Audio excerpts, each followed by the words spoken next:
Hey everyone, good to be back with you this week. Today I want to talk to you about something that I'm going to call the missionary without a face. This is something that you've heard about and you'll remember. Either you've seen pictures or of a missionary somewhere in the world and they have like a blacked out face. They're not allowed to show where they are or really share much information about who they're with. They kind of have to really conceal their identity for safety reasons. And we've always heard and we know that it's because of persecution, and we want to make sure that the missionary and their family stay safe, right? Today I want to talk about a little bit of a different point of view, because I was recently talking to one of our workers who's in this type of situation.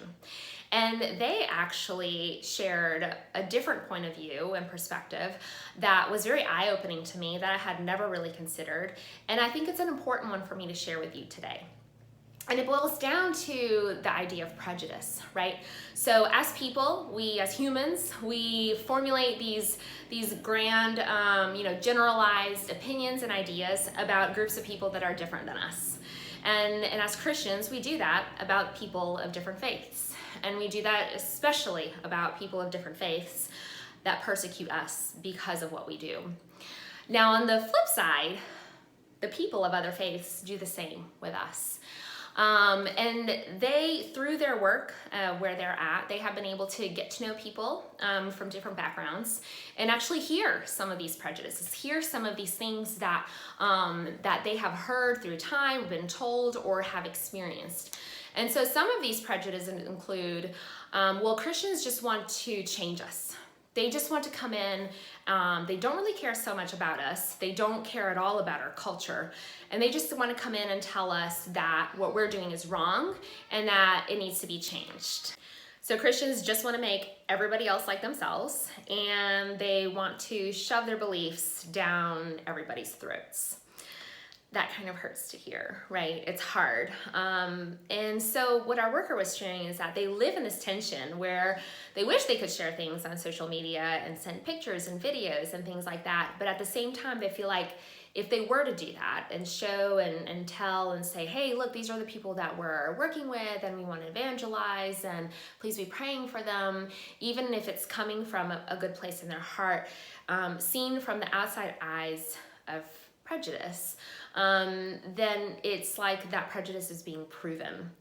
And so what they were telling us is that what they've learned over these years is that when barriers and prejudices can be broken down, that's when true and meaningful relationships can take place. And within true and meaningful relationships, that's where missions happens naturally and flows freely. It's spontaneous, it doesn't have to be work, because it's real and it's genuine. Because after all, as believers, our only desire is to share what we have received. A love that is so great and powerful that we just can't keep it in, we can't contain it. And our hope and peace that is so extravagant and extraordinary that we genuinely, with all of our heart, want every single person in the world to have the freedom to choose. And that's the key. But that will only happen in the fertile ground of relationship. And so I want you to consider this week, as you're getting to know people, as you're praying for those who don't know Christ, for the possibility of creating relationships, for the possibility of genuinely getting to know the person who doesn't know Jesus, or genuinely getting to know the culture of who you're praying for or who you want to serve one day. Because it is only through connection and trust and relationship that we can share what's been given to us and that we want them to be able to choose one day. May you be blessed this week. Bye, friends.